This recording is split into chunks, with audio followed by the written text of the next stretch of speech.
ನಮಸ್ಕಾರ. ನಾನು ನಿಮ್ಮ ಭಾಗ್ಯನಾರಾಯಣ ಬೊಗ್ಗವರಪು. ನೀವು ನೋಡ್ತಾ ಇದ್ದೀರಿ ಸುದ್ದಿ ಸರ್ಕಲ್. ಇತ್ತೀಚಿನ ದಿನಗಳಲ್ಲಿ ಸಾಕಷ್ಟು ಪ್ರಕರಣಗಳನ್ನು ನೋಡ್ತಾ ಇದ್ದೀವಿ. ಎಂತಹ ಪ್ರಕರಣಗಳು ಅಂದರೆ, ಗಂಡ ಹೆಂಡತಿಯನ್ನು ಸ್ಕೆಚ್ ಹಾಕಿ ಅವನ ಪ್ರಿಯತಮೆ ಅಥವಾ ಯಾರ ಜೊತೆನೂ ಸೇರಿಕೊಂಡು ಕೊಲೆ ಮಾಡೋದು, ಅಥವಾ ಹೆಂಡತಿ ಗಂಡನನ್ನು ಅದೇ ರೀತಿ ಸ್ಕೆಚ್ ಹಾಕಿ ಪ್ರಿಯಕರನ ಜೊತೆ ಸೇರಿಕೊಂಡು, ಬಾಯ್ ಫ್ರೆಂಡ್ ಜೊತೆ ಸೇರಿಕೊಂಡು, ಅಥವಾ ಇನ್ಯಾರ್ದೋ ಜೊತೆಯಲ್ಲಿ ಸೇರಿಕೊಂಡು ಮರ್ಡರ್ ಮಾಡುವಂತಹದ್ದು ಸಾಕಷ್ಟು ಘಟನೆಗಳು ನಿರಂತರವಾಗಿ ನಡೀತಾ ಇದ್ದಾವೆ. ಕೆಲವು ದೊಡ್ಡ ಮಟ್ಟದಲ್ಲಿ ಸದ್ದು ಮಾಡ್ತಿದ್ದಾವೆ. ಅಂತಹದೇ ಇನ್ನೊಂದು ಪ್ರಕರಣ ಈ ಬಾರಿ ನಡೆದಿದೆ. ಇದು ಯಾಕೆ ಚರ್ಚೆ ಆಗ್ತಿದೆ ಅಂದರೆ, ಇದರಲ್ಲಿ 3 ರಾಜ್ಯಗಳು ಇನ್ವಾಲ್ವ್ ಆಗ್ತವೆ. 3 ರಾಜ್ಯದ ಪೊಲೀಸರು ಇನ್ವಾಲ್ವ್ ಆಗಬೇಕಾಗತ್ತೆ. ಇಡೀ ದೇಶದಲ್ಲಿ ಚರ್ಚೆ ಆಗಬೇಕಾಗತ್ತೆ. ದೇಶದ ಗೃಹ ಮಂತ್ರಿ ಅಮಿತ್ ಶಾ ಸಹ ಇಲ್ಲಿಗೆ ಒಂದು ರೀತಿಯಾಗಿ ಪ್ರವೇಶ ಮಾಡಬೇಕಾಗುತ್ತೆ. ಆ ಮಟ್ಟಕ್ಕೆ ಈ ಕೇಸು ಹೋಯಿತು. ಯಾಕೆಂದರೆ ಅಷ್ಟು ವಿಚಿತ್ರವಾಗಿದೆ ಕೇಸು. ಮೇಘಾಲಯದಲ್ಲಿ ಒಂದು ಕೊಲೆ ಅಥವಾ ನಾಪತ್ತೆ ಪ್ರಕರಣ ನಡೆಯುತ್ತೆ. ಹನಿಮೂನ್ಗೆ ಹೋದ ದಂಪತಿಗಳು ನಾಪತ್ತೆಯಾಗಿ ಹೋಗ್ತಾರೆ. ಕೆಲವು ದಿನಗಳ ನಂತರ ಗಂಡನ ಹೆಣ ಸಿಗುತ್ತೆ, ಹೆಂಡತಿಯ ಪತ್ತೆ ಇಲ್ಲ. ಹೆಂಡತಿ ಅಲ್ಲಿಂದ ಕೆಲವು ದಿನಗಳ ನಂತರ ಸುಮಾರು 1000 ಕಿಲೋಮೀಟರ್ ದೂರದಲ್ಲಿ ಉತ್ತರ ಪ್ರದೇಶದಲ್ಲಿ ಸಿಗ್ತಾಳೆ.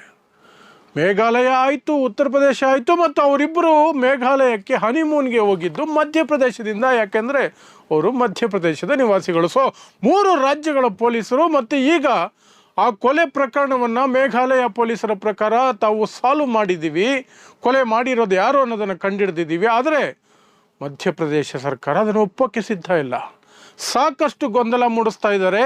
ಅದರ ಜೊತೆಗೆ ಆ ಹುಡುಗಿಯ ತಂದೆ ತಾಯಿ, ಆ ಹುಡುಗಿ ಸಿಕ್ಕಿರುವಂತಹ ಹುಡುಗಿ ಅಥವಾ ಆ ವಿವಾಹಿತೆ, ಸೋಕಾಲ್ಡ್ ವಿವಾಹಿತೆ, ಆಕೆಯ ವರ್ತನೆ ಸಾಕಷ್ಟು ಗೊಂದಲಗಳನ್ನು ಸೃಷ್ಟಿ ಮಾಡ್ತಿದೆ. ಸೊ ಏನಿದು ಇಡೀ ಪ್ರಕರಣ ಇಷ್ಟು ದೊಡ್ಡ ಚರ್ಚೆ ಆಗ್ತಿರುವಂಥದ್ದು? ಕಳೆದ 15-16 ದಿನಗಳಿಂದ ಇದು ದೊಡ್ಡ ಮಟ್ಟದಲ್ಲಿ ಚರ್ಚೆ ಆಗ್ತಿದೆ. ಇದರಲ್ಲಿ ಇರುವಂತಹ ಮುಖ್ಯವಾದಂತಹ ವ್ಯಕ್ತಿಗಳು ಅಂದರೆ ಸೋನಂ ರಘುವಂಶಿ, ಆಕೆ ಗಂಡ ರಾಜಾ ರಘುವಂಶಿ. ಸೋನಂ ರಘುವಂಶಿ ಮತ್ತು ಆಕೆ ಗಂಡ ರಾಜಾ ರಘುವಂಶಿ ಇವರಿಬ್ಬರೂ ಸಹ ಮೇ 11ನೇ ತಾರೀಕು, ಕಳೆದ ತಿಂಗಳು ಮೇ 11, ಒಂದು ತಿಂಗಳ ಹಿಂದೆ ಮದುವೆ ಆಗಿದ್ರು. ಮೇ 11ಕ್ಕೆ ಮದುವೆ ಆಗ್ತಾರೆ. ಮೇ 20ನೇ ತಾರೀಕಿಗೆ ಹನಿಮೂನ್ ಹೋಗಬೇಕು ಅಂತ ಪ್ಲ್ಯಾನ್ ಹಾಕ್ಕೊಳ್ತಾರೆ. ಅಲ್ಲಿ ಕೆಲವು ಅನುಮಾನಗಳು ಅಥವಾ ಟ್ವಿಸ್ಟ್ಗಳು ಸಿಗ್ತವೆ. ಯಾಕೆಂದರೆ ಈಗ ರಾಜಾ ರಘುವಂಶಿ ಯಾರು ಗಂಡ ಏನಿದ್ದಾನೆ, ಆ ಗಂಡನ ತಾಯಿ ಹೇಳ್ತಾಳೆ, ಮೇಘಾಲಯದಂತಹ ರಾಜ್ಯಕ್ಕೆ ಯೂಶ್ವಲ್ ಆಗಿ ಯಾರು ಹೋಗೋದಿಲ್ಲ. ಆದರೆ ಈ ಹುಡುಗಿ ತನ್ನ ಗಂಡನನ್ನು ಒಪ್ಸಿದ್ಲು, ನಮ್ಮನ್ನು ಒಪ್ಸಿದ್ಲು, ಅಲ್ಲಿಗೆ ಹೋಗಬೇಕು ಅಂತ. ಅಲ್ಲಿಗೆ ಹನಿಮೂನ್ ಹೋದರು. ಆದರೆ ಹೋಗಬೇಕಾದ್ರೆ ಸುಮಾರು 10 ಲಕ್ಷಕ್ಕೂ ಹೆಚ್ಚು ಬೆಲೆ ಬಾಳುವಂತಹ ಆಭರಣಗಳನ್ನು ಗಂಡ ಹಾಕ್ಕೋಬೇಕು ಅಂತ ಹಠ ಹಿಡಿದಿದ್ಲು. ಅವನಲ್ಲಿ ಇದ್ದಂತಹ ಎಲ್ಲ ಉಂಗುರಗಳು, ಚೈನುಗಳು, ಬ್ರೇಸ್ಲೆಟ್ಟು ಎಲ್ಲವನ್ನು ಹಾಕಿ ಕರ್ಕೊಂಡು ಹೋಗಿದ್ಲು. ಇದೆಲ್ಲ ಯಾಕೆ ಬೇಕು ಅಂದರೆ, ಇಲ್ಲ ನಾವು ಹೊಸದಾಗಿ ಮದುವೆ ಆಗಿದ್ದೀವಿ, ಆ ರೀತಿ ಸುಮ್ಮನೆ ಓಡಾಡೋಕ್ಕಾಗಲ್ಲ, ಎಲ್ರೆದುರುಗಡೆ ದೊಡ್ಡದಾಗಿ ತೋರಿಸ್ಕೋಬೇಕು, ಇದೆಲ್ಲ ಹಾಕ್ಕೊಂಡ್ರೆ ನೀವು ದೊಡ್ಡದಾಗಿ ಕಾಣೋದು ಅಂತ ಕರ್ಕೊಂಡು ಹೋದ್ಲು. ಆದರೆ ನಮಗೆ ಯಾವ ಅನುಮಾನನೂ ಬರಲಿಲ್ಲ ಆಗ. ಯಾಕೆ ಅಂದರೆ ಇವತ್ತಿಗೂ ನಮ್ಗೆ ಹೆಚ್ಚಿನ ಮಟ್ಟದಲ್ಲಿ ಅನುಮಾನ ಇಲ್ಲ. ಯಾಕೆ ಅಂದರೆ ಮದುವೆಯಲ್ಲಿ ಖುಷಿಯಾಗಿದ್ಲು. ಮದುವೆನ ಅವಳು ಒಪ್ಕೊಂಡಂಗೆ ಆಗಿದ್ದು. ಅವರ ತಂದೆ ತಾಯಿ ಒಪ್ಪಿಸಿ, ಅರೇಂಜ್ ಮ್ಯಾರೇಜ್ ಇದು. ಎಲ್ಲರೂ ಒಪ್ಕೊಂಡಿದ್ರು, ಎಲ್ಲರೂ ಖುಷಿಯಾಗಿದ್ದರು. ಹಾಗಾಗಿ ನಮಗೂ ಸಹ ಒಂಥರ ವಿಚಿತ್ರವಾದ ಆಘಾತಕಾರಿಯಾಗಿದೆ. ಮಗನನ್ನು ಕಳ್ಕೊಂಡಿದ್ದೀವಿ, ಕಣ್ಣೀರು ಹಾಕ್ತಿದ್ದೀವಿ. ಆದರೆ ಆ ಹುಡುಗಿಯ ಬಗ್ಗೆ ಈಗಲೇ ನಾವು ಏನು ಹೇಳೋದಕ್ಕೆ ನಮಗೆ ಆಗ್ತಿಲ್ಲ ಅಂತ ತಾಯಿ ಹೇಳಿಕೆ ಕೊಟ್ಟಿದ್ದಾರೆ. ಸೊ ಏನಾಯಿತು, ಮೇ 11ನೇ ತಾರೀಕು ಮದುವೆ ಆಯಿತು. ಮೇ 20ಕ್ಕೆ ಮೇಘಾಲಯಕ್ಕೆ ಹನಿಮೂನ್ಗೆ ಅಂತ ಹೊರಟರು ಮಧ್ಯಪ್ರದೇಶದಿಂದ. ಮೇ 21 ಸಂಜೆ 6 ಗಂಟೆಗೆ ಶಿಲಾಂಗ್ ತಲುಪ್ತಾರೆ. ಅಲ್ಲಿ ಒಂದು ಹೋಟೆಲ್ ಬಾಲಾಜಿ ಗೆಸ್ಟ್ ಹೌಸ್ ಅನ್ನುವಂತಹ ಲಾಡ್ಜ್ನಲ್ಲಿ ರೂಮ್ ಮಾಡ್ಕೊಳ್ತಾರೆ. ಆ ನಂತರ ಮೇ 22ನೇ ತಾರೀಕು ಒಂದು 2 ವೀಲರನ್ನು ಬಾಡಿಗೆಗೆ ತಗೊಂಡು ಊರು ಸುತ್ತಕ್ಕೆ ಹೋಗ್ತಾರೆ. ಅದೆಲ್ಲವೂ CCTVಯಲ್ಲಿ ಸೆರೆಯಾಗಿದೆ. ಹೋಟೆಲ್ಗೆ ಬಂದಿದ್ದು, ಗಾಡಿಯಲ್ಲಿ ಕೂತ್ಕೊಂಡವರು ಹೋಗಿದ್ದು ಎಲ್ಲವೂ ಇದೆ. ಅವತ್ತು ಸಂಜೆ ವಾಪಸ್ ಬರ್ತಾರೆ. ಅವತ್ತು ಮೇ 22ನೇ ತಾರೀಕು ವಾಪಸ್ ಬರ್ತಾರೆ. ವಾಪಸ್ ಬಂದು ತಮ್ಮ ಲಗೇಜ್ ತಗೊಂಡು ಅಲ್ಲಿಂದ ಚೆಕ್ಔಟ್ ಮಾಡ್ಕೊಂಡು ಹೋಗ್ತಾರೆ. ಮತ್ತು ಹೇಳ್ಬಿಟ್ಟು ಹೋಗ್ತಾರೆ ಹೋಟ್ಲಿಗೆ, ನಮಗೆ ಮೇ 25ಕ್ಕೆ ಮತ್ತೆ ರೂಮ್ ಬೇಕಾಗಬಹುದು, ಬೇಕಿದ್ರೆ ನಾವು ನಿಮಗೆ ಫೋನ್ ಮಾಡ್ತೀವಿ ಅಂತ. ಆ ನಂತರ ಅಲ್ಲಿಂದ ಅವರು ಹೋದವರು ಪತ್ತೆನೇ ಇಲ್ಲ. ಇಬ್ಬರು ಫೋನು ಸ್ವಿಚ್ ಆಫ್. ಮೇ 22ನೇ ತಾರೀಕಿನಿಂದ ಇಬ್ಬರು ಫೋನು ಸ್ವಿಚ್ ಆಫ್. ಮೇಘಾಲಯ ಪೊಲೀಸರು ಹುಡುಕೋಕ್ಕೆ ಶುರು ಮಾಡ್ತಾರೆ. ಈ ಕಡೆ ಮಧ್ಯಪ್ರದೇಶದಿಂದ ಪ್ರೆಷರ್ ಬರುತ್ತೆ. ಮಧ್ಯಪ್ರದೇಶದಲ್ಲಿ ಆ ಎರಡೂ ಕುಟುಂಬಗಳು ಸಹ ಸರ್ಕಾರದ ಮೇಲೆ ಒತ್ತಡ ಹಾಕ್ತವೆ. ಈ ಪೊಲೀಸರು ಇಂಟರ್ವ್ಯೂನ್ ಮಾಡ್ತಿರ್ತಾರೆ, ಕೋಆರ್ಡಿನೇಟ್ ಮಾಡ್ತಿರ್ತಾರೆ ಮೇಘಾಲಯ ಪೊಲೀಸರ ಜೊತೆ. ಎಷ್ಟು ಹುಡುಕಿದ್ರೂ ಸಹ ಎಲ್ಲಿಯೂ ಸಹ ಏನೂ ಸಿಗೋದಿಲ್ಲ. ಆ ನಂತರ ಸುಮಾರು 8-9 ದಿನಗಳ ನಂತರ ಜೂನ್ 2ನೇ ತಾರೀಕು ಗಂಡ ರಾಜ ರಘುವಂಶಿದು ಹೆಣ ಸಿಗುತ್ತೆ ಒಂದು ಕಾಲುವೆಯಲ್ಲಿ. ಆಗ ಇವರನ್ನು ಯಾರೋ ಕಿಡ್ನ್ಯಾಪ್ ಮಾಡಿ, ಅವನು ಸಿಕ್ಕಾಪಟ್ಟೆ ಒಡವೆ ಬೇರೆ ಹಾಕ್ಕೊಂಡಿದ್ದ, ಕಿಡ್ನ್ಯಾಪ್ ಮಾಡಿ ಹೊಡೆದು ಬಿಸಾಕಿದ್ದಾರೆ. ಆ ಹುಡುಗಿನೂ ಏನೋ ಮಾಡಿಬಿಟ್ಟಿದ್ದಾರೆ ಅಂತ. ಅಷ್ಟೊತ್ತಿಗೆ ಆ ಹುಡುಗಿ ಸೋನಂ ರಘುವಂಶಿ ಅವರ ಅಣ್ಣ ಮೀಡಿಯಾಗಳಿಗೆ ಹೇಳ್ತಾನೆ, ಆ ಹುಡುಗಿನ ಬಹುಶಃ ಬಾಂಗ್ಲಾದೇಶಿಗಳು ಅಕ್ರಮವಾಗಿ ಕಿಡ್ನ್ಯಾಪ್ ಮಾಡಿಕೊಂಡು ಬಾಂಗ್ಲಾದೇಶಕ್ಕೆ ಎತ್ಕೊಂಡು ಹೋಗ್ಬಿಟ್ಟಿದ್ದಾರೆ, ಗಂಡನನ್ನು ಕೊಂದು ಹಾಕಿದ್ದಾರೆ ಅನ್ನುವಂಥದ್ದನ್ನು ಅಣ್ಣ ಹೇಳ್ತಾನೆ. ಆದರೆ ಈ ಹುಡುಗಿ ಬದುಕಿದ್ದಾಳ, ಸತ್ತೋಗಿದ್ದಾಳ, ಏನೂ ಗೊತ್ತಿಲ್ಲ. ಹುಡುಕಾಟ ಕಂಟಿನ್ಯೂಸ್ ಆಗಿ ನಡೀತಾನೆ ಇರುತ್ತೆ, ಯಾರಿಗೂ ಯಾವುದೇ ಸೂಚನೆ ಸಿಗೋದಿಲ್ಲ. ಆದರೆ ದಿಢೀರಂತ ಮೊನ್ನೆ 8ನೇ ತಾರೀಕು, ಜೂನ್ 8ನೇ ತಾರೀಕು ಅಣ್ಣನಿಗೆ ಆ ಹುಡುಗಿ ತಂಗಿ ಫೋನ್ ಮಾಡ್ತಾಳೆ. ಯಾವುದೋ ಅನ್ನೋನ್ ನಂಬರಿಂದ ಫೋನ್ ಮಾಡಿ ಹೇಳ್ತಾಳೆ, ನಾನು ಇಂತಹ ಜಾಗದಲ್ಲಿದ್ದೀನಿ. ಅದು ಯಾವುದು? ಉತ್ತರ ಪ್ರದೇಶದಲ್ಲಿರುವಂಥ ಒಂದು ಜಾಗ. ಒಂದು ಡಾಬಾಗೆ ಹೋಗ್ತಾಳೆ, ತುಂಬ ಸಂಪೂರ್ಣವಾಗಿ ನಿತ್ರಾಣಲಾಗಿದ್ದಾಳೆ.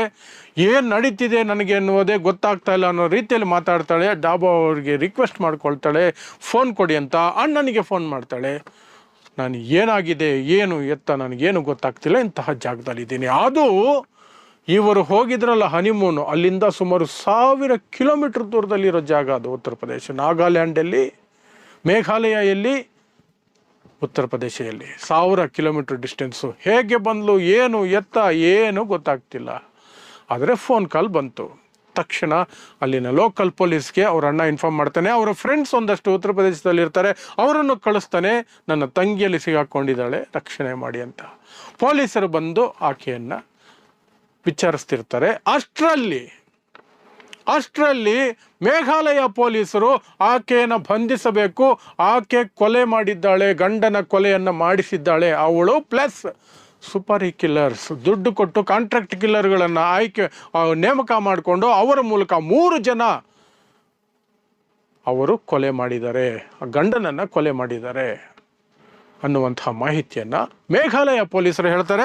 ಪ್ಲಸ್ 3 ಜನರನ್ನು ಅರೆಸ್ಟ್ ಮಾಡ್ತಾರೆ ಮೇಘಾಲಯ ಪೊಲೀಸರು. ಒಬ್ಬ ವಿಶಾಲ್ ಸಿಂಗ್, ಅವನು 22 ವರ್ಷದವನು. ಇನ್ನೊಬ್ಬ ಆಕಾಶ್ ರಜಪೂತ್ ಅಂತ 19 ವರ್ಷ. ಅವರಿಬ್ಬರನ್ನ ಉತ್ತರ ಪ್ರದೇಶದಲ್ಲಿ ಅರೆಸ್ಟ್ ಮಾಡ್ತಾರೆ. ಆ ನಂತರ ಆನಂದ್ ಸಿಂಗ್ ಅನ್ನುವನು 23 ವರ್ಷದವನು, ಅವನನ್ನು ಮಧ್ಯಪ್ರದೇಶದಲ್ಲಿ ಅರೆಸ್ಟ್ ಮಾಡ್ತಾರೆ. ಅವರನ್ನು ಇಂಟ್ರಾಗೇಟ್ ಮಾಡಿದಾಗ ಹೇಳಿದ್ದು, ನಾವು ಸಹ ಆ ಇಬ್ಬರು ಏನಿದ್ರು ಎಲ್ಲ ದಂಪತಿಗಳು ಹನಿಮೂನ್ಗೆ ಹೋಗಿದ್ರು, ಅವ್ರ ಜೊತೆಯಲ್ಲಿ ಓಡಾಡ್ತಿದ್ವಿ, ಅದು ಸಹ ಕೆಲವು CCTVಗಳಲ್ಲಿ ಸಿಕ್ಕಿದೆ. ಇವ್ರು ಯಾರೋ ಜೊತೆಯಲ್ಲಿರೋ ಥರನೇ ಇದೆಯಲ್ಲ ಇವ್ರಿಗೆ ಅಂತ ಆಗ ಗೊತ್ತಾಗುತ್ತೆ ಇವರು ಜೊತೆಯಲ್ಲಿ ಇದ್ರು. ಆ ಹುಡುಗಿ ಸೋನಂ ರಘುವಂಶಿ ಹೇಳಿದ್ದು, ಇವರು ನಮ್ಮ ಟೂರ್ ಗೈಡ್ಗಳು, ನಾನು ಆಯ್ಕೆ ಮಾಡಿರೋ ಟೂರ್ ಗೈಡ್ಗಳು ಅಂತ ಗಂಡನಿಗೆ ಹೇಳಿದ್ಲಂತೆ. ಹಾಗಂತ ಈ 3 ಜನ ಅರೆಸ್ಟ್ ಆಗಿರೋರು ಹೇಳಿದ್ದಾರೆ. ಇನ್ನೊಬ್ಬ ಮಿಸ್ಸಿಂಗಲ್ಲಿದ್ದಾನೆ, ಅವನನ್ನು ಹುಡುಕ್ತಾ ಇದ್ದಾರೆ, ಅವನು ಸಹ ಇದಕ್ಕೆ ಸಂಬಂಧಪಟ್ಟವನು ಅಂತ. ಅದರಲ್ಲಿ ಒಬ್ಬ ಏನಿದಾನಲ್ಲ, ಅವನ ಹೆಸರು ರಾಜ್ ಕುಶ್ವಾಹ ಅನ್ನುವಂಥವನು, ಅವನನ್ನು ಸಹ ಬಂಧಿಸ್ತಾರೆ ಮಧ್ಯಪ್ರದೇಶದಲ್ಲಿ. ಕನ್ಫ್ಯೂಸ್ ಆಗ್ತಿದೆಯಲ್ಲ, ಇನ್ನೊಬ್ಬನನ್ನು ಬಂಧಿಸ್ತಾರೆ ರಾಜ್ ಕುಶ್ವಾಹ ಅಂತ ಮಧ್ಯಪ್ರದೇಶದಲ್ಲಿ. ಅವನೇ ಇಲ್ಲಿ ಮೇನ್ ಪರ್ಸನ್. ಯಾಕೆ ಅಂದರೆ ಅವನು ಮತ್ತು ಈ ಸೋನಂ ರಘುವಂಶಿ ಸುಮಾರು ತಿಂಗಳಿಂದ ಅಥವಾ ವರ್ಷಗಳಿಂದ ಪ್ರೀತಿ ಮಾಡ್ತಿದ್ರಂತೆ. ಬಂಧನದ ನಂತರ ಇವನು ಹೇಳಿರುವಂತಹ ವಿಚಾರ ಅದು. ರಾಜ್ ಕುಶ್ವಾಹ ಅನ್ನುವಂಥವನು, ಅವನು ಸಹ ಕೊಲೆಯಲ್ಲಿ ಭಾಗಿಯಾಗಿದ್ದಾನೆ. ಹೀಗೆ ಈ 4 ಜನ ಸೇರಿಕೊಂಡು ಆ ಹುಡುಗಿ ಜೊತೆ ಸೇರಿಕೊಂಡು ಇವನನ್ನು ಕೊಂದು ಹಾಕಿದ್ದಾರೆ. ಅದು ಪೋಸ್ಟ್ ಮಾರ್ಟಮಲ್ಲಿ ಕನ್ಫರ್ಮ್ ಆಗಿದೆ. ಆ ಹುಡುಗ ಯಾರು ಸೋನಂ ರಘುವಂಶಿ ಗಂಡ, ಅವನ ಮೈ ಮೇಲೆ ಸಾಕಷ್ಟು ಇರಿತದ ಗುರುತುಗಳು ಪತ್ತೆಯಾಗಿದ್ದಾವೆ. ಸೊ ಅಲ್ಲಿಗೆ ಕೊಲೆ ಆಗಿದೆ ಅನ್ನೋದು ಕನ್ಫರ್ಮ್ ಆಯಿತು. ಅದರ ಆಧಾರದ ಮೇಲೆ ಈ ಬಂಧನಗಳು ನಡೀತವೆ. ಈ ಬಂಧನಗಳ ನಂತರ ಕನ್ಫರ್ಮ್ ಆಗುತ್ತೆ ಈ ಸೋನಂ ರಘುವಂಶಿ ಅದಕ್ಕೆ ಕಾರಣಕರ್ತಳು, ಅವಳೇ ಸುಪಾರಿ ಕಿಲ್ಲರ್ಸ್ ದುಡ್ಡು ಕೊಟ್ಟು ಕೊಲೆ ಮಾಡಿಸಿರ್ತಾಳೆ ಅಂತ. ಆ ನಂತರ ಮೇಘಾಲಯ ಪೊಲೀಸರು ಈಗ ವಿಚಾರವನ್ನು ತಿಳಿಸ್ತಾ ಇದ್ದಾರೆ. ಯಾಕೆ ಆಗಿರಬಹುದು? ಒಂದು ಮೋಟಿವ್ ಇರಬೇಕಲ್ಲ, ಕೊಲೆ ಮಾಡಬೇಕು. ಒಂದು ವಾರ ಚೆನ್ನಾಗಿ ಮನೆಯಲ್ಲಿ ಸಂಸಾರ ಮಾಡ್ಕೊಂಡಿದ್ರು. 11ನೇ ತಾರೀಕು ಮದುವೆ ಆಗುತ್ತೆ, ಮೇ 11ಕ್ಕೆ. ಮೇ 20ರವರೆಗೂ ಖುಷಿಯಾಗಿದ್ದರಂತೆ ಮನೆಯಲ್ಲಿ. ಒಟ್ಟಿಗೆ ಕೂತ್ಕೊಂಡು ಹನಿಮೂನ್ ಪ್ಲ್ಯಾನ್ ಮಾಡ್ಕೊಂಡಿದ್ದಾರೆ. ಹನಿಮೂನ್ಗೆ ಮೇಘಾಲಯಕ್ಕೆ ಹೋಗಿದ್ದಾರೆ. ಅಷ್ಟಾದ ಮೇಲೆ ದಿಢೀರಂತ ಕೊಲೆ ಆಗುತ್ತೆ ಅಂದರೆ ಏನು ಮೋಟಿವು ಅಂದರೆ ಈ ಪ್ರೀತಿ ಪ್ರಕರಣ ಹೊರಗೆ ಬಂದಿದೆ. ಈ ಪ್ರೀತಿ ಪ್ರಕರಣ ಈಗ ಆಕೆಯ ಕುಟುಂಬವನ್ನು ಸಹ ಒಳಗೆ ಎಳ್ಕೊಳ್ತಾ ಇದೆ.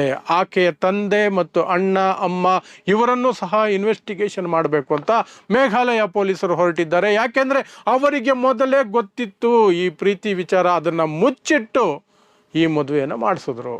ಆಕೆಗೆ ಇಷ್ಟ ಇರಲಿಲ್ಲ, ಮದುವೆಯನ್ನು ಮಾಡಿಸಿದ್ರು. ಆದರೂ ಸಹ ಅವಳು ಕೊನೆ ಕ್ಷಣದಲ್ಲಿ ಒಪ್ಕೊಂಡ್ಲು, ಖುಷಿಯಾಗೇ ಇದ್ಲು ಒಂದು ವಾರ 10 ದಿನ. ಅದಕ್ಕೆ ಕಾರಣ ಏನು ಅನ್ನೋದಕ್ಕೆ ಮೇಘಾಲಯ ಪೊಲೀಸರು ಹೇಳ್ತಾರೆ, ಈ ರಾಜ ರಘುವಂಶಿ ಏನಿದ್ದಾನೆ ಅವನು ಬಹಳ ದೊಡ್ಡ ಬಿಸ್ನೆಸ್ ಮ್ಯಾನ್, ಅಂದರೆ ಗಂಡ ಬಹಳ ದೊಡ್ಡ ಬಿಸ್ನೆಸ್ ಮ್ಯಾನ್. ಅವನಿಗೆ ಸಿಕ್ಕಾಪಟ್ಟೆ ಆಸ್ತಿ ಇದೆ. ಆ ಆಸ್ತಿಯನ್ನು ಪಡ್ಕೊಳ್ಳಬಹುದು. ಆ ನಂತರ ತನ್ನ ಪ್ರಿಯಕರನ ಜೊತೆ ನೆಮ್ಮದಿಯಾಗಿರಬೇಕು ಅಂತ ಹೆಂಡತಿ ಪ್ಲ್ಯಾನ್ ಮಾಡ್ಕೊಂಡಿದ್ಲು. ಹಾಗಾಗಿ ಅಲ್ಲಿಗೆ ಕರ್ಕೊಂಡು ಹೋಗಿದ್ದು. ಹೋಗುವಾಗ 10 ಲಕ್ಷದವರೆಗೆ ಒಡವೆ ಹಾಕ್ಕೊಂಡು ಹೋಗಿದ್ದರ ಉದ್ದೇಶ ಅಲ್ಲಿ ಏನು ಸುಪಾರಿ ಕಿಲ್ಲರ್ಸ್ ಬರ್ತಾರೆ ಅವರ ಖರ್ಚು ವೆಚ್ಚಗಳನ್ನು ನೋಡಿಕೊಂಡು ಅವರಿಗೆ ದುಡ್ಡು ಕೊಟ್ಟು ಸೆಟಲ್ಮೆಂಟ್ ಮಾಡೋದಕ್ಕೆ ಈ ಪ್ಲ್ಯಾನ್ ಮಾಡಿಕೊಂಡು ಅವನನ್ನು ಅಷ್ಟು ದೂರದ ಜಾಗಕ್ಕೆ ಹನಿಮೂನ್ ಕರ್ಕೊಂಡು ಹೋದ್ಲು. ಅಲ್ಲಿ ಎಲ್ಲರೂ ಸೇರಿಕೊಂಡು ಅವನನ್ನು ಮುಗಿಸಿ ಮೋರಿಗೆ ಬಿಸಾಕಿದ್ರು, ಒಂದು ನಾಲೆಗೆ ಬಿಸಾಕಿದ್ರು. ಯಾಕೆ ಅಂದರೆ ಅಲ್ಲಿ ಬಾಂಗ್ಲಾದೇಶಿಗರು ಈ ರೀತಿಯಾದಂತಹ ಒಳಗಡೆ ನುಸುಳ್ಕೊಂಡು ಬಂದು ಅಕ್ರಮ ವಲಸಿಗರ ರೀತಿಯಲ್ಲಿ ಬಂದು ಭಾರತದ ಒಳಗೆ ಇಂತಹ ಕೃತ್ಯಗಳನ್ನು ಮಾಡ್ತಿರ್ತಾರೆ. ಅದನ್ನು ಅಲ್ಲಿಗೆ ಹಾಕ್ಬೋದು ಅಂತ ಅವಳು ಪ್ಲ್ಯಾನ್ ಅಂತೆ. ಈಗ ಪೊಲೀಸರು ಹೇಳ್ತಿರೋದು ಆಕೆಯ ಪ್ಲ್ಯಾನ್ ಅದಾಗಿದ್ದಿದ್ರೆ ಆಕೆಯ ಅಣ್ಣ ಅವಳನ್ನು ಸಹ ಬಾಂಗ್ಲಾದೇಶಿಗರು ಯಾರೋ ಎತ್ಕೊಂಡು ಹೋಗಿರಬಹುದು ಅಂತ ಹೇಳಿದಾನಲ್ಲ, ಅವನು ಸಹ ಇದರಲ್ಲಿ ಭಾಗಿಯಾಗಿದ್ದಾನೆ. ಇಡೀ ಕುಟುಂಬ ಸೇರಿಕೊಂಡು ಆ ಗಂಡನ ಆಸ್ತಿಯನ್ನು ಕಬಳಿಸ್ಬಹುದು ಅನ್ನುವಂತಹ ಪ್ಲ್ಯಾನ್ ಮಾಡಿದ್ರ. ಆ ನಂತರ ಬೇಕಾದರೆ ಇವನ ಜೊತೆಲಿ ಯಾರನ್ನ ಪ್ರೀತಿಸ್ತಾ ಇದ್ಲೋ ಅವನ ಜೊತೆಲಿ ಮದುವೆ ಮಾಡ್ಬೋದು ಅಂತ ಸ್ಕೆಚ್ ಹಾಕ್ಕೊಂಡಿದ್ರ. ಎಲ್ಲ ಅನುಮಾನಗಳು. ಆದರೆ ಮಧ್ಯಪ್ರದೇಶ ಪೊಲೀಸ್ ಹೇಳ್ತಾ ಇದೆ, ಮಧ್ಯಪ್ರದೇಶ ಸರ್ಕಾರ ಹೇಳ್ತಾ ಇದೆ, ಇದನ್ನು CBIಗೆ ಕೊಡಿ. ಮೇಘಾಲಯ ಪೊಲೀಸರ ತನಿಖೆ ಮೇಲೆ ನಮಗೆ ನಂಬಿಕೆ ಇಲ್ಲ, ಅವರು ಸುಳ್ಳು ಹೇಳ್ತಿದ್ದಾರೆ, ಯಾರೋ ಕೊಲೆ ಮಾಡಿದ್ದನ್ನು ನನ್ನ ಮಗಳ ತಲೆ ಕಟ್ಟುತ್ತಿದ್ದಾರೆ ಅಂತ ಆ ಹೆಂಡತಿಯ ಅಥವಾ ಆ ಯುವತಿಯ ತಂದೆ ಈಗ ಮೇಘಾಲಯ ಪೊಲೀಸರ ವಿರುದ್ಧ ಕಂಪ್ಲೇಂಟ್ ಮಾಡ್ತಿದ್ದಾರೆ. CBI ಎನ್ಕ್ವೈರಿ ಆಗಬೇಕು. ನನ್ನ ಮಗಳು ಅಂತವಳಲ್ಲ, ಅವಳು ಒಪ್ಪಿನೇ ಮದುವೆ ಆಗಿದ್ದು, ಖುಷಿಯಾಗಿ ಮದುವೆ ಆಗಿದ್ದಾಳೆ. ಮದುವೆಯಾದ 1 ತಿಂಗಳಿಗೆ ಗಂಡನನ್ನು ಕಳ್ಕೊಂಡಿದ್ದಾಳೆ. ಹಾಗಾಗಿ ಅವಳ ಮಾನಸಿಕತೆ ತುಂಬ ಡಿಸ್ಟರ್ಬ್ ಆಗಿದ್ದಾಳೆ. ಅವಳು ಡಿಸ್ಟರ್ಬ್ ಆಗಿರೋ ಕಾರಣಕ್ಕೆ ನೀವು ಕತೆ ಕಟ್ತಿದ್ದೀರಿ, ಮೇಘಾಲಯ ಪೊಲೀಸರು ಕತೆ ಕಟ್ತಿದ್ದಾರೆ, CBI ಕೊಡಿ ಇದನ್ನು, ನಾನು ಒಪ್ಪಲ್ಲ. ಇಷ್ಟೆಲ್ಲ ಆಗ್ತಾ ಇದೆ. ಇದರ ನಡುವೆ ದೇಶದ ಗೃಹ ಮಂತ್ರಿ ಅಮಿತ್ ಶಾ ಇಂಟರ್ವ್ಯೂನ್ ಆಗಬೇಕಾಗಿದೆ. ಯಾಕಂದರೆ ಸುಮಾರು ದಿನ ಇಬ್ಬರು ಸಿಕ್ಕಿರಲಿಲ್ಲ, 9-10 ದಿನ ಆಗ ಇಂಟರ್ವ್ಯೂನ್ ಆಗಬೇಕಾಯಿತು. ಈಗ ಮತ್ತೆ CBI ಎನ್ಕ್ವೈರಿ ಬೇಕು ಅನ್ನುವಂಥ ಬೇಡಿಕೆ ಬರ್ತಾ ಇದೆ. ಮಧ್ಯಪ್ರದೇಶ ಸರ್ಕಾರನೂ ಹೇಳ್ತಾ ಇದೆ ಮೇಘಾಲಯ ಪೊಲೀಸರ ತನಿಖೆ ಮೇಲೆ ನಮಗೆ ನಂಬಿಕೆ ಬರ್ತಾ ಇಲ್ಲ ಅಂತ. ಆ ಕಾರಣಕ್ಕೆ ಈಗ ಗೃಹ ಮಂತ್ರಿಗಳು ಸಹ ಇನ್ವಾಲ್ವ್ ಆಗುವಂಥ ಪರಿಸ್ಥಿತಿ ಆಗಿದೆ.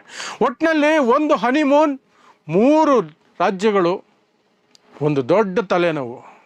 ಇದರ ನಡುವೆ ಇತ್ತೀಚಿನ ಘಟನೆಗಳನ್ನು ನಾವು ನೋಡ್ತಿದ್ರೆ ಮೊದಲೇ ಹೇಳದಂಗೆ ಗಂಡ ಹೆಂಡತಿಗೆ ಸ್ಕೆಚ್ ಹಾಕಿ ಮುಗಿಸೋದು, ಹೆಂಡತಿ ಗಂಡನನ್ನು ಸ್ಕೆಚ್ ಹಾಕಿ ಮುಗಿಸೋದು, ಇದೆಲ್ಲ ನೋಡಿದ್ರೆ ಈಕೆ ಮದುವೆ ಯಾಕಾಗಬೇಕಾಗಿತ್ತು? ನೇರವಾಗಿ ಹೇಳ್ಬೋದಾಗಿತ್ತು, ದುಡ್ಡುಗೋಸ್ಕರ ಮಾಡೋದೇನೋ ಅಥವಾ ಬೇರೆ ಏನಾದರೂ ರೀತಿಯ ತನಿಖೆಯಿಂದ ಹೊರಗೆ ಬರಬೇಕು. ಒಟ್ಟಿನಲ್ಲಿ ಇಡೀ ದೇಶ ಈ ಒಂದು ಪ್ರಕರಣವನ್ನು ಈಗ ಚರ್ಚೆ ಮಾಡ್ತಾ ಇದೆ. ಹಾಗಾಗಿ ನಿಮ್ಮ ಮುಂದೆ ಇದರ ಡೀಟೇಲ್ಸನ್ನು ಇಡುವಂತಹ ಪ್ರಯತ್ನವನ್ನು ಮಾಡಿದ್ದೀನಿ. ಇಂಥದೇ ವಿಶೇಷ ಸುದ್ದಿಗಳಿಗಾಗಿ ನೋಡ್ತಾ ಇರಿ ಸುದ್ದಿ ಸರ್ಕಲ್. ನಾನು ನಿಮ್ಮ ಭಾಗ್ಯ ನಾರಾಯಣ ಬೊಗ್ಗವರಪು.